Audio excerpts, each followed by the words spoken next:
Thank you जनाब, आप मेरी मुझ फ़कीर की आवाज़ को गरीब लोगों की ज़बान बन के आप पहुँचाते हैं, बड़ा शुक्रिया। बात यह है जो हमारी ज़मीन है वो हमारा वाजिबुल अर्ज़ था, उसमें बकरियां चराते थे, माल मवेशी चराते थे, तो हमारा चारागाह था। 1983 में ब्यूरोक्रेसी ने और अशराफिया ने मुदाखलत की, तो हम इसी मुल्की अदालत के पास गए कोणदास, तो उसने डिग्री दी।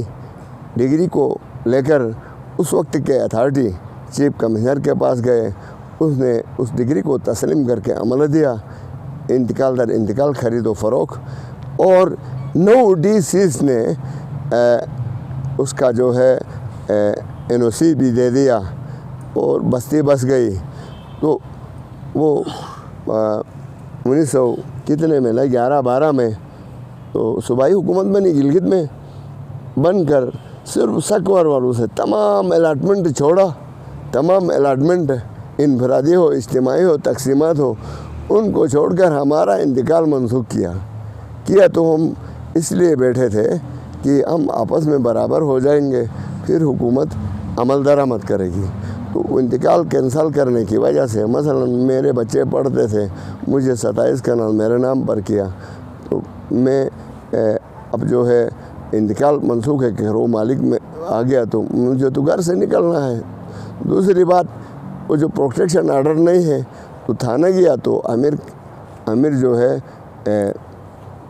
अपना लोंडी बना रखा है थाने को, गरीब का नहीं चलता है। तो इस तरह बड़ा वो फिर करप्शन की हद हो गई, और बाद में फ़रोग किया तो बेटे जाकर कब्ज़ा करके, फिर पोते जाकर, रिश्तेदार जाकर ब्लैकमेल करके, तो कम आमदनी वालों ने 5 मरला 10 मरला ज़मीन लिया है, उनको ब्लैकमेल करके उठाया, तो उन सारों की बददुआएं आती थी। इस बददुआएं से बचने के लिए हमें डरने के अलावा चारा नहीं था। तो अभी मेरे ख्याल में 36-37 दिन हो गए अलामती धरने में बैठे हैं। अलामती धरने में अब धरने का जो है प्लान भी तैयार होगा, उसके मुताबिक हम आगे, क्योंकि हुकूमती आदमी आके कहते हैं तो हम हल करते हैं, आप औरों को इस्तेमाल नहीं करो। हमने अलामती बैठा है और शहरी धरना है। रोड इसलिए बंद नहीं करते हैं, शहरा में मना है, मुसाफिर, तालिब इल्म या बीमारों का क्या कसूर है। हम आएंगे तो CM के दरवाज़े में आके तो जो करना है वो करेंगे। अब्बास फ़र्जंद सकवार गिलगित बल्तिस्तान, गुज़िश्ता 30-32 दिनों से हम सरापा एहतजाज है नाद अली चौक पे, और हमारा एजेंडा, हमारा मकसद, हमारे जो रुदात है वो सिंपल है, आया है सबके सामने, ढकी छुपी नहीं है।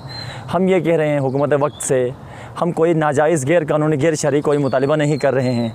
हम ये कह रहे हैं, ये सवाल कर रहे हैं कि हुकूमत, रियासत हमारे जान, माल, इज़्ज़त, आबरू का तहफ़्फ़ुज़ की ज़िम्मेदार है।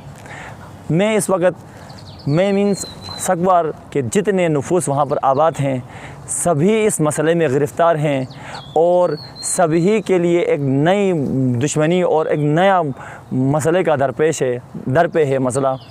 और हम हुकूमत से ये मुतालिबा करते हैं पुरज़ोर, हमारा एजेंडा यही है, हमारा मकसद ये है एहतजाज का, कि भाई ये ज़मीनें अगर आवाम की अपनी हैं तो बिस्मिल्लाह आके इनको महकमे माल के ज़रिए इंतकालात की जाए और इनके नाम की जाए, ताकि ये फितनों से बच सकें। अगर नहीं है, हुकूमत आवाम की नहीं है, तो इनको ज़बरदस्ती दुश्मन बना के और इनको दुश्मनी की तरफ ना मोला जाए, इनको मुश्किलात की तरफ ना धकेला जाए। अगर हुकूमत आवाम की नहीं है तो एकदम वहाँ पर माशाल्लाह लगाए, कर्फ्यू लगाए, और मतलब एमरजेंसी लगाए, और लगा के ज़मीन जो होटल चल रहे हैं, पंप चल रहे हैं, उनको सील किया जाए, घरों को सील किया जाए, आवाम को बेदखल किया जाए। अगर सरकार की ज़मीन है तो आवाम क्यों खाए, किसी का हक। सरकार एक मुसलमान रियासत के अंदर हम हैं, और हम हुकूमत के वो माल गनीमत तो नहीं है, हम खा तो नहीं सकते हैं। सरकार की वो सरकार की है, आवाम की वो आवाम की है। अगर सरकार की है तो हम कहते हैं हम सरकार का हक नहीं खाते हैं। बिस्मिल्लाह आ जाए और एमरजेंसी नाफिज करे और उठाए, हमसे भी हम शुक्रगुज़ार हैं, हम नाराज़ नहीं हैं, क्योंकि हम फितने से बच रहे हैं। हुकूमत ना उठाती है, ना हमें मालिकाना हुकूक देती है। हमारी रुदात सिर्फ इतनी है, इस वक्त खालिसा सरकार के नाम पे रखा हुआ है और बगदर लोग वहाँ पर स्टाम्प के तौर पर ज़मीनें बेच रहे हैं, फ़रोख्त कर रहे हैं। कल को वहाँ पर कोई तीसरा प्लाट माफिया अंदर घुस जाता है, कोई बाप बेचता है, बेटा घुस जाता है, भाई को बेचता है, दूसरा भाई घुस जाता है, घुस के कहता है मुझे पता नहीं था ज़मीन मेरी है, ये है वो, स्टाम्प की ज़मीन है, उसकी कोई नोयत ही नहीं है। फिर मैं इसको लेके थाने में चला जाता हूँ, तहसील में चला जाता हूँ, तो कहते हैं ये खालिसा सरकार है, हम एक्शन नहीं ले सकते हैं। अब मेरे लिए एक दुश्मनी खड़ी कर रहे हैं ये लोग। मैं प्लाट माफिया के साथ लड़ूँ, मैं जिनको दिया है पैसे उनके मखरूस हो चुका हूँ, मैं उनसे लड़ूँ, मैं क्या करूँ? मेरी सिंपल सी रुदा थी, समझ जाए कि भाई हम फंसे हुए हैं, हमें फितनों में न डाला जाए। अगर हुकूमत की है तो मैं फिर से कहता हूँ हुकूमत उठाए, नहीं अगर हुकूमत नहीं उठा सकती है तो मुझे मालिकाना हुकूक दे दे और मेरी जान इज़्ज़त माल का तहफ़्फ़ुज़ करे। और मैं पुरज़ोर मुतालिबा करता हूँ अगर हम गलत हैं तो फिर भी आ जाए, दो बदू हो जाए। 30-32 दिनों से हम बैठे हुए हैं, ये लुचपी का खेल कब तक चलेगा? हम बहुत चले हुए हैं इदारों के हमने दर दर की ठोकरें खाई, अदलिया से लेके महकमे माल से लेके थानों से लेके जेल से लेके हर एक इदारे का हमने दर्शन किया हुआ है, दर दर की ठोकरें खाई हुई हैं, हमारी कोई दाद रसाई नहीं हुई। बिलाखिर मजबूरन हमें आना पड़ा मंजर आम पे।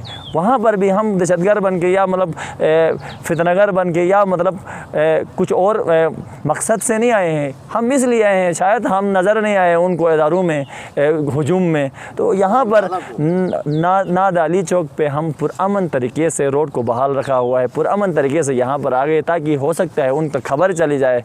शायद पहले से बेखबर थे जो हुक्म आबाला हैं, मेरे ख्याल से वो इससे शायद वो आशना नहीं थे।